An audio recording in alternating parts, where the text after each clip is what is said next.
Hello, Eternum, and welcome to KOTT News, Eternum's #1 source for news. And this is the War Report.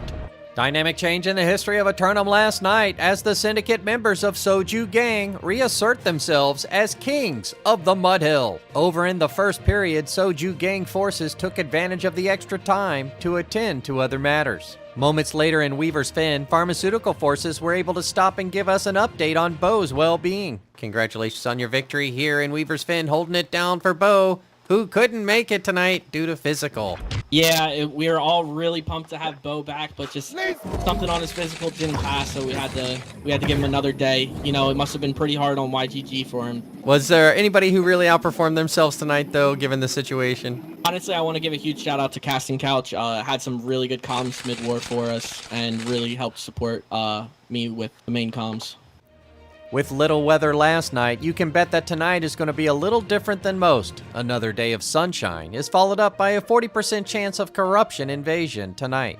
3 roster submissions for Simulated Fantasy Combat Resolution tonight, brought to you by LARPco. Remember, if it isn't LARPco, it's cardboard.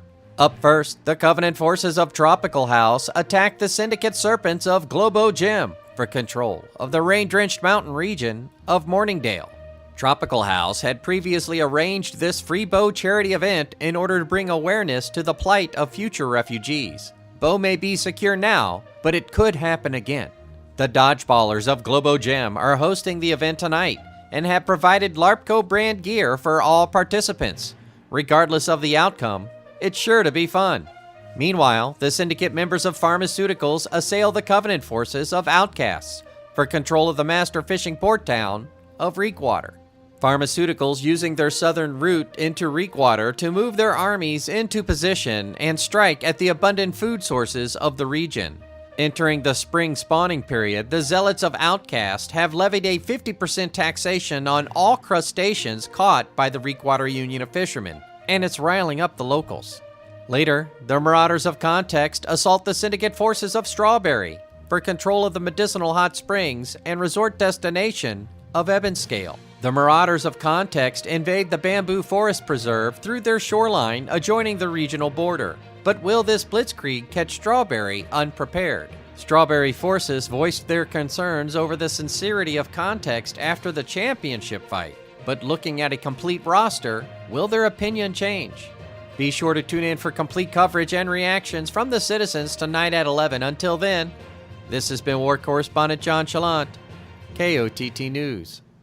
Hello, Eternum, and welcome to KOTT News, Eternum's #1 source for news. And this is the War Report.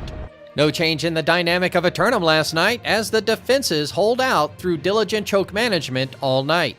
KOTT news crews were on the scene throughout the night, starting with the charity skirmish in Morningdale. Well, congratulations on your victory here tonight at the LARPco-sponsored charity event for free Bo, but Bo's already free, so you went ahead forward with your event. How did it go? Yeah, the show must go on. Yeah, it was pretty good. We have a lot of friends in Tropos, and we heard their war in Windsword was supposed to be a practice war, and it didn't go as scheduled, so we wanted to give them a little bit better hospitality and work on some more formations training with them. We had the war split up into 3 phases to practice different things, and I think both sides got some valuable experience out of it.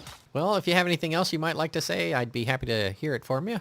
No, just shout outs to our army. Globo Gym was formed a couple of weeks ago now, and we set out with the goal of just getting 25 PvP friends that we picked up along the way, and now we have a full company basically of friends and people that we've played with on various servers, and it's been super awesome so far, so just happy with where we're at. Immediately afterwards in Reekwater, Outcast leadership gave us their comments. Hey, congratulations on your victory here in Reekwater, fending it off for yet another night. Would you care to take us through how it went out there for you?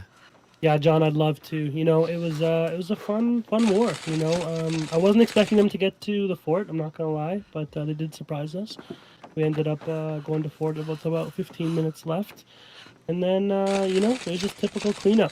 Just you know, staying consistent, disciplined. You know, our army is a strong army, and so shout out to all of our players, and shout out to Pharma to getting into the fort. Indeed. Diligent choke management will save the day quite often. Was there anybody out there whose efforts really stood out for you tonight?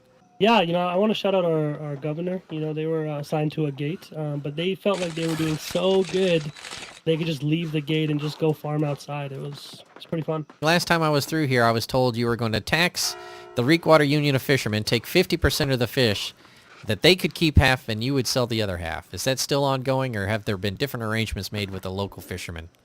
No, we came together as a council and as a company, and we decided to double the tax. Later in Ebonscale, Strawberry leadership stopped to let us know about their fight as well. Congratulations on your victory here in Ebonscale, fending them off for the entire 30 minutes. They got the gates open with about 20 to go, however. Would you care to take us through how it went out there? It was all planned. We're testing strats outside, and this one didn't work again. But our defense it's impenetrable. They're just not gonna beat us. I'm playing Sword and Shield on the B gate, and they're not getting in. We had so much pressure tonight. It didn't look scary. Was there anybody on your team whose performance tonight really deserves highlighting? I think Chongle, we got him out here tonight to play for us, and we really appreciate him coming out tonight. Well, do you guys have any plans here? Any other ambitions for the rest of the island? Or are you comfortable securing these two regions? I think we're comfortable for now. We're just trying to tighten up our defense a little bit more so we can hopefully hold them outside. Turning to the weather, and you better believe it's going to be a sunny day all afternoon long again. But be on the lookout after sundown when the island's corruption forces will rise up once more. 3 submissions for simulated fantasy combat resolution tonight, brought to you by LARPco. Remember, if it isn't LARPco, it's cardboard. The early fight gives us the syndicate members of JDB's Kitchen attacking the Marauders of Context for Crown and Kingdom of the Western Monarch's Bluff. Marching out to the bluff, the forces of JDB's Kitchen prepare for a fight that has been building up for weeks, and it will all come to a head here tonight. Context have the entirety of their forces available to them tonight, and will field a defense that's well trained and prepared for this encounter. Later, the syndicate forces of Soju Gang assail the Zealots of Outcasts for control of the secondary oil reserves of Cutlass Keys. In their ever-increasing efforts to secure the entire southern peninsula of the island, Soju Gang strike at their neighbors to the west before they get pincered themselves. Outcast forces respond to this affront to their sovereignty by moving their primary forces into the keep, while deploying a strike force from Reekwater to complete the aforementioned pincer. In the nightcap, the Syndicate Serpents of Globogem assault the Marauders of D-Tier Dodgers for control of the bear-infested deep forests of Brightwood. The Snakes of Globogem slither into the bear caves of Brightwood, unconcerned by the size of the enemy before them, because they have Franz Stalinovskevich Davidovitsky. But the Bandits of the Woods are a wily group of marauders who can dodge a spear, hatchet, fireball, or arrow.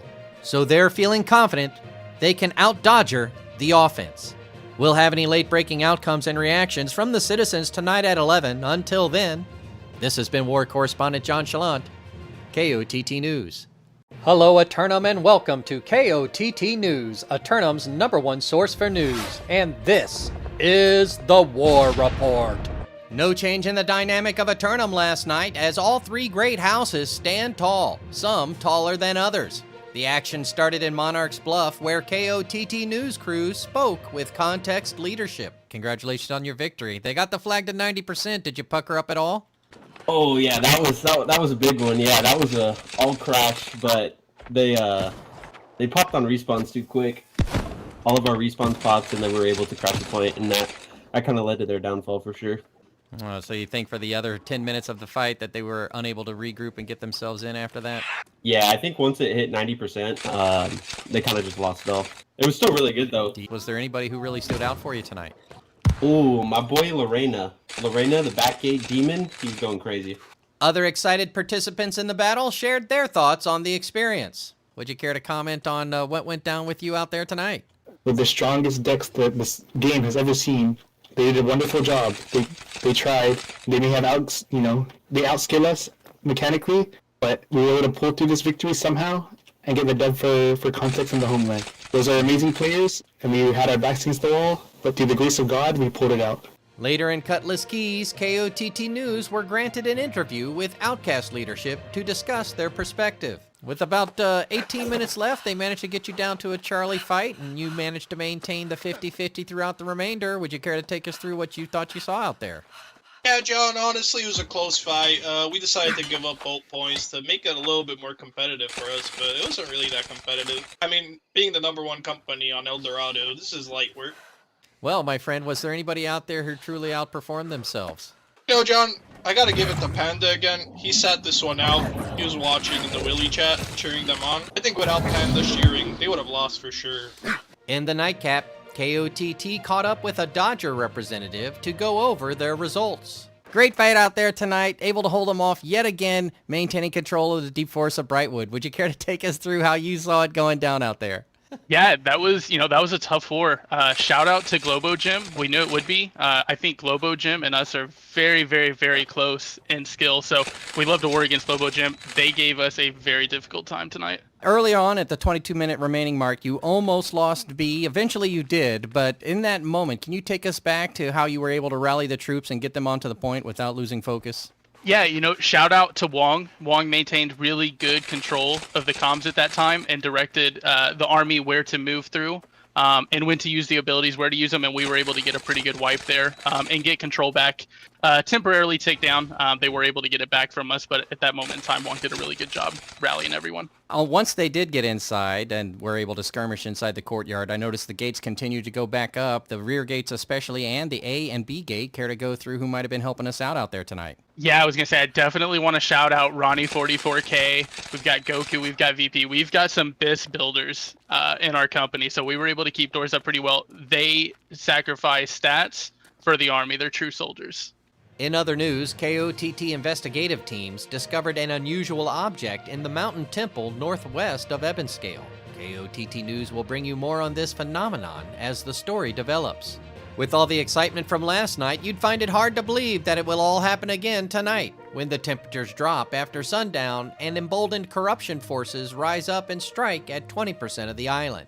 2 more submissions for Simulated Fantasy Combat Resolution tonight, brought to you by LARPco. Remember, if it isn't LARPco, it's cardboard.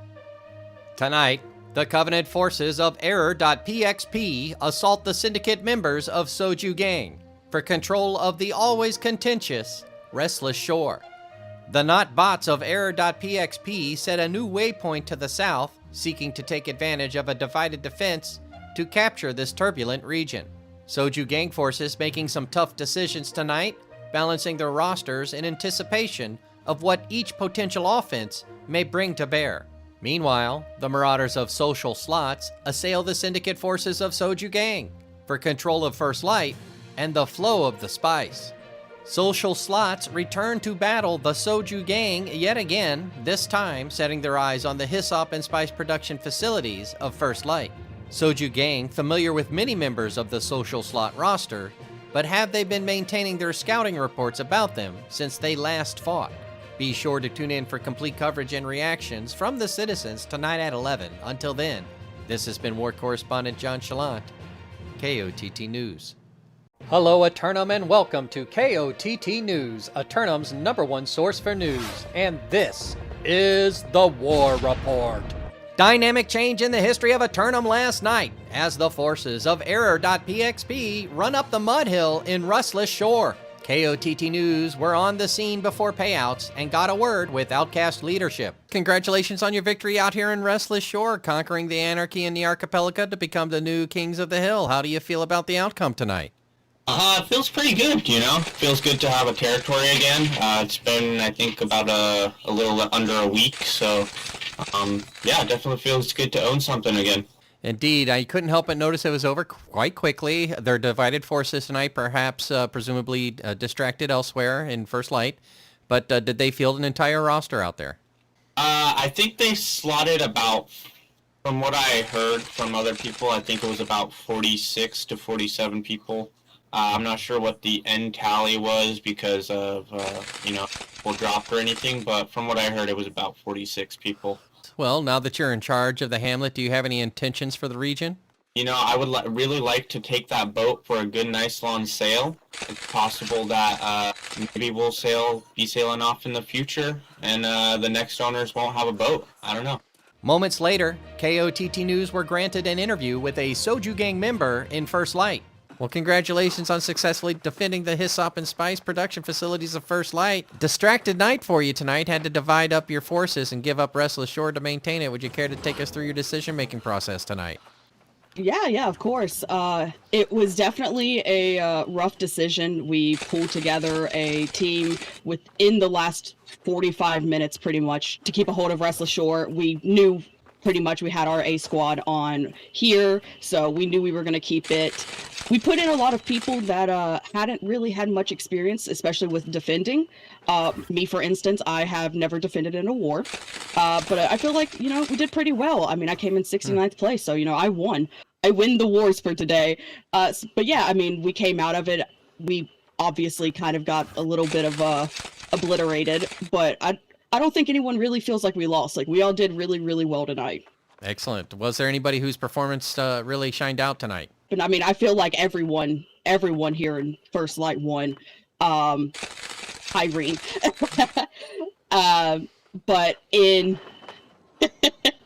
within Restless Shore, I mean, we all did absolutely amazingly.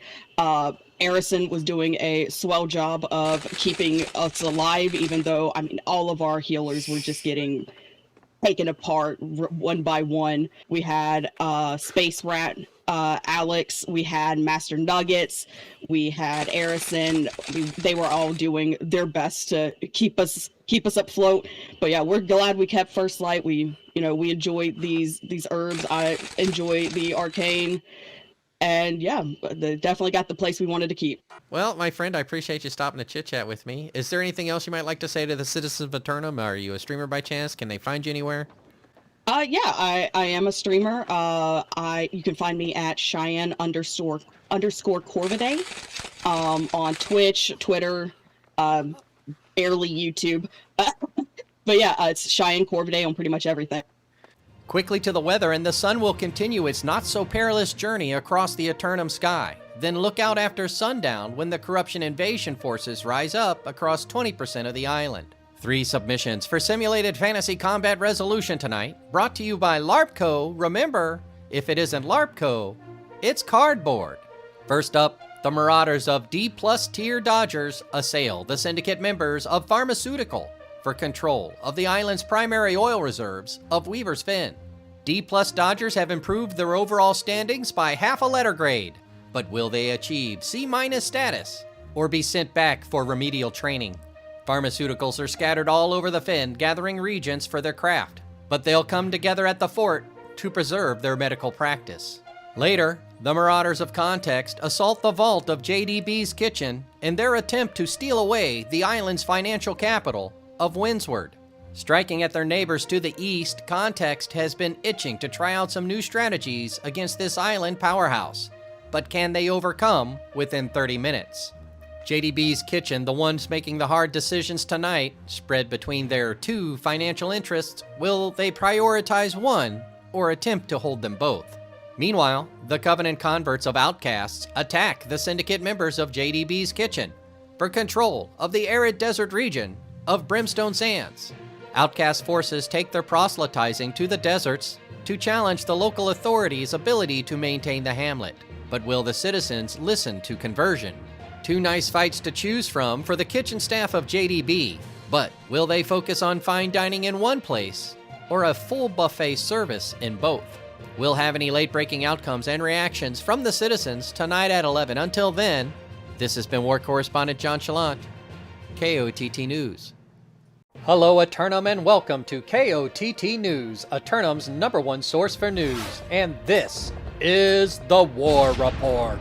Dynamic change in the history of Eternum last night as the Zealots of Outcast convert the nomadic desert dwellers of Brimstone Sands. We caught up with a company representative to go over the quick result.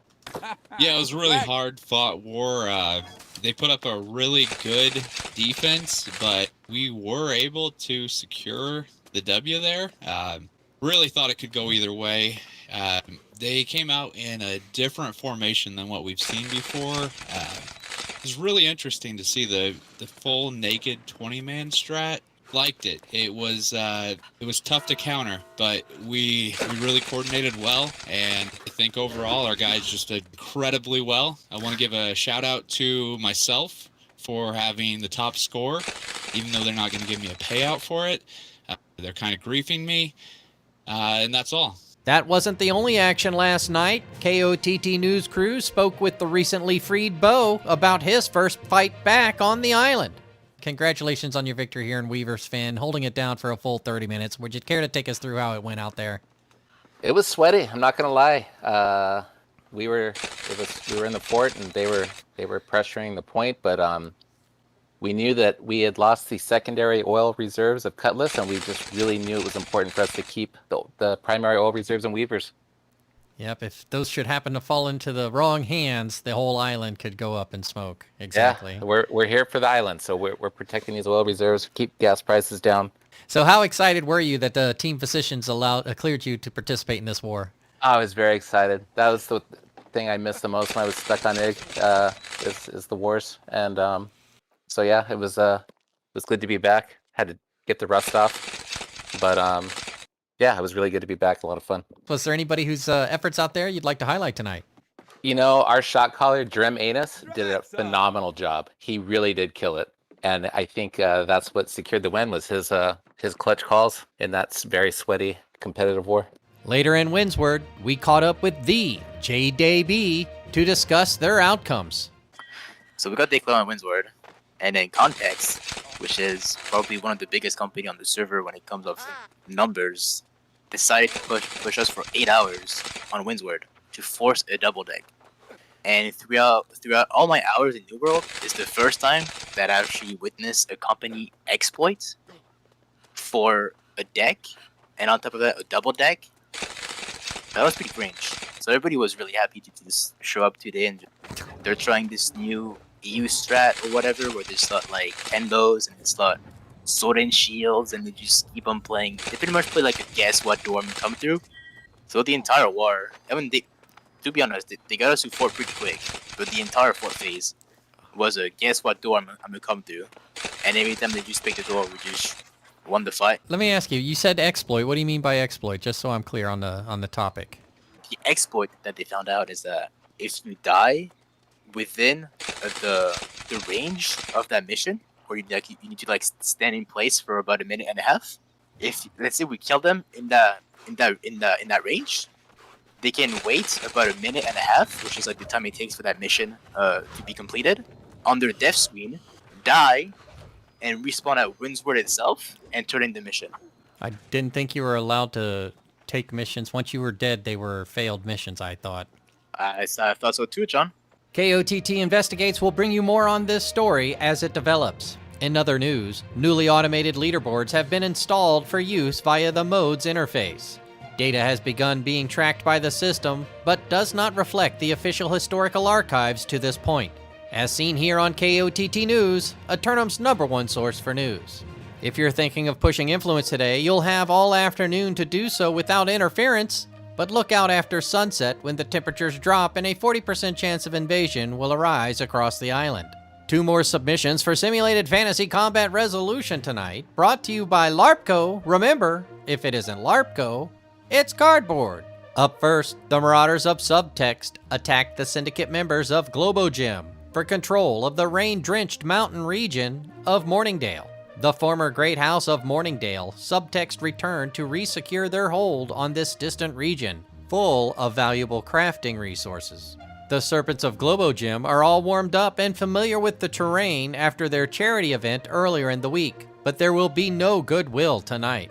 Later, the Marauders of Thrust Damage assail the Covenant forces of Outcast for control of the master fishing port town of Reekwater. The Marauders of Thrust Damage take a crack at securing this southern staging grounds for both the Lazarus Expedition and Siren Chest Run trains, departing nearly every hour. Outcast forces are coming off their victory last night. As reported earlier in this broadcast, they'll be fresher than the daily catch, so don't expect them to just lie down. Be sure to tune in for complete coverage and reactions from the citizens at 11. Until then, this has been War Correspondent JChalant, KOTT News. Hello, Eternum, and welcome to KOTT News, Eternum's #1 source for news. And this is the War Report. No change in the dynamic of Eternum last night, as both defending great houses managed to keep the enemy outside their forts for the entire duration. KOTT news crews were on the scene starting in Morningdale, where we spoke with the birthday boy about their participation. Congratulations on your victory here in Morningdale, a rare opportunity to step out from behind the microphone and get out onto the battlefield. Your boy Willie here with me today. Would you care to take us through how the fight went? Yeah, of course, man. I'm not going to lie. It was a fantastic war. And obviously, just to let people know that I am going to be shot calling over here on the Globo Gem squad over here on the West Coast. And obviously, my big homie, Captain Snacks, and a couple others over here. Really awesome to see. We've been trying to get active over here. So, yeah, it's been awesome. And today was obviously a fantastic war, man. Oh, I'm glad to hear that. Was there anybody out there who really outperformed themselves while you were going about it? Of course, my whole squad, man. I mean, of course, my whole squad. You know, you can catch the stream, but, man, we were...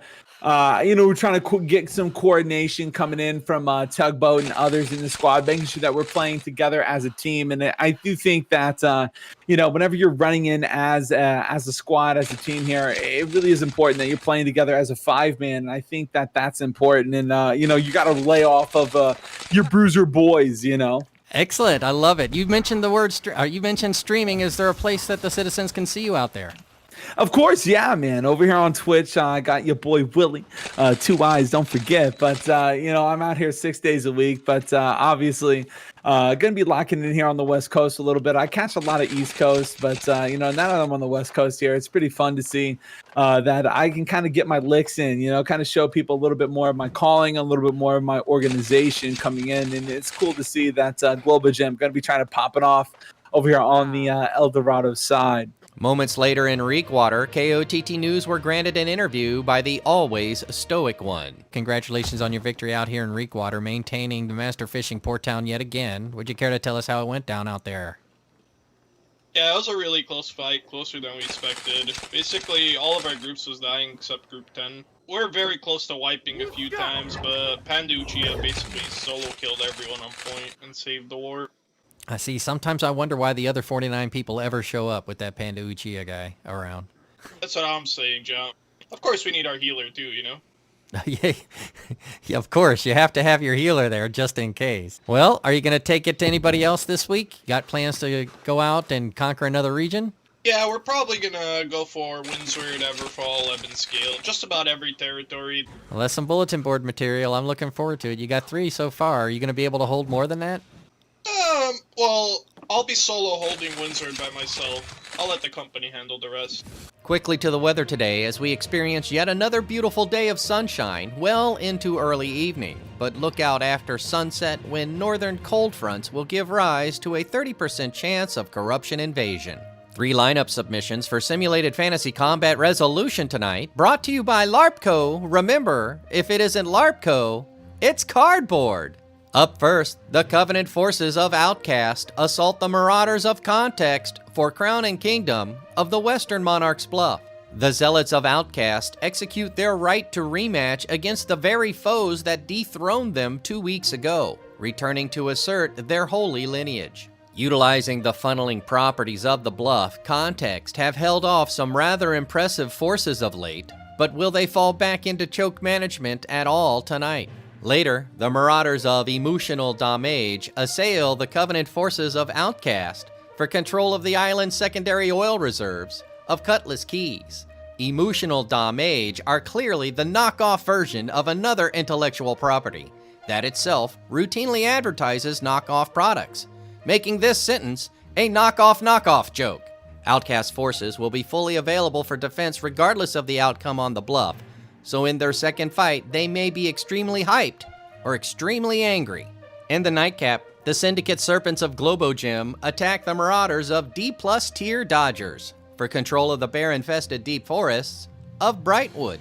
Fresh off their hold in Morningdale last night, as reported earlier in this broadcast, Globo Gem switch gears and slither back into the bear caves for another workout. D+ tier Dodgers are up for a test tonight. If they perform as well as they did last time against this foe, they get a passing grade. But if they fail, they fail. Be sure to tune in for complete coverage and reactions from the citizens at 11. Until then, this has been War Correspondent JChalant, KOTT News. Emotional, damn it! Hello, Eternum, and welcome to KOTT News, Eternum's #1 source for news. And this is the War Report. No change in the dynamic of Eternum last night, as all three great houses managed to maintain their hold on their respective regions. KOTT News were on the scene all night, starting in Monarch's Bluff with the reigning Monarchs. Congratulations on your victory here in Monarch's Bluff, holding them off yet again. They were able to take 2 points, but that looks like it was calculated at the 10-minute mark. Would you care to take us through what was going on out there? Yeah, absolutely. That was calculated, John. You know what? On paper, their roster looked really, really strong. I definitely thought they'd give us a little bit more of a fight tonight, but like I said to you before, Context were the best at defense, so it was business as usual for us tonight. Well, do you guys have anything coming up that you might want to tell the citizens of Eternum about? I mean, we're going to run it back against JDB's Kitchen here in Windsward. I believe that we're the ones who have the deck there after these invasions. And we're just really excited to get on the map more. We've been kind of playing it slow, taking our time, but I really believe that we're the strongest company on the server. I don't think it's even close. I think in due time, you'll see us reign supreme. Later in Cutlass Keys, KOTT News caught up with an Outcast representative to discuss their outcome. Congratulations on your victory out there today, holding down the fort for an entire 30 minutes. What'd you think about the crew of Emotional Damage? Oh yeah, dude, Emotional Damage, bro, was yeah, they were a competitive group. We knew what we were heading into going into this war. We thought we were gonna have a nice, fun time out there in the lands of CK, and we did. We had a good time. So yeah, we're here to have a good time, and then by all means, we did. Was there anybody out there tonight who really outshined themselves? Yeah, I just want to highlight Panda Chia. He was by far one of the best teammates anyone could ever ask for, no doubt. As the night wound down, KOTT News crews caught up with Dodgers leadership to go over their grades. Congratulations on your victory here in Brightwood, managing to maintain the fort for the entire 30 minutes. Would you care to take us through how it went out there, my friend? Yeah, John, we threw a little bit on those outside points. Would have loved to hold those for a little bit longer. We'll work on it. We'll run it back. Then we just kind of held down the fort. You know, got a little scary there at one point, but we managed to pull it back together and push them back out. So in your successful defense of the hamlet tonight, were you able to improve your letter grade at all? John, we did. We are now C-. We're working our way up. I think we're passing now. You know, C's get degrees. But yeah, we're shooting for at least a C+. Was there anybody out there who really outperformed themselves tonight? John, I got to give it to our Bob the Builders out there. They repaired many, many gates. Our kill squad did a fantastic job. Everybody just, you know, did their thing. We got a couple things we need to work on, but all in all, it was great. Okay, and would you mind satisfying this curiosity? What's the deal with this little 4-inch man standing on your shoulders? Oh, that guy? I don't know. He's just kind of the Brightwood, you know, the guy that hangs around Brightwood. The devil in my ear. Turning to the weather, and it looks like the sun is going to take a couple laps around Eternum today. This unusual weather phenomenon will cause a 30% increase in corruption invasions later tonight.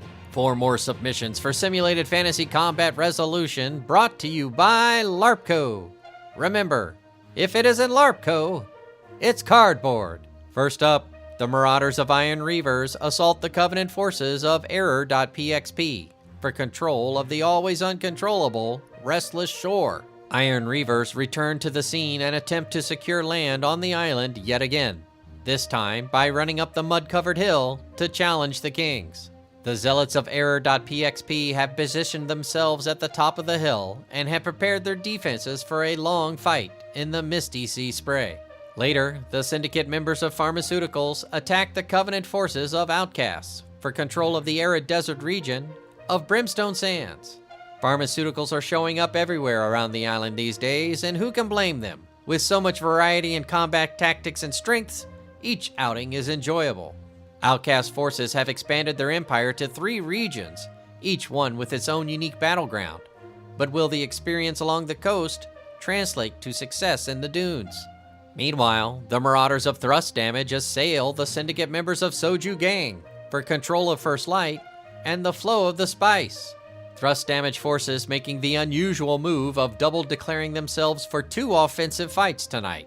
But with 50 slots available to mercenarial forces, maybe they can get it done. The reigning Spice Lords of the island are heavily dependent on the abundant hyssop and spice of the region, and they're not going to let their alchemical studies be stymied by pirates. In the nightcap, the Marauders of Thrust Damage challenge the champs of Strawberry for their championship title and the right to rule over Everfall. In the second fight of the night for Thrust Damage, this scrappy fighter and previous great house will have to overcome the champs in the midst of their Neverfall run, if they hope to succeed. With a win tonight, the current reigning heavyweight champions of Eternum will increase their Neverfall streak to 7, moving them into a tie for 4th place on the all-time Neverfall list with the Censored. Be sure to tune in for complete coverage and reactions from the citizens tonight at 11. Until then, this has been War Correspondent JChalant, KOTT News.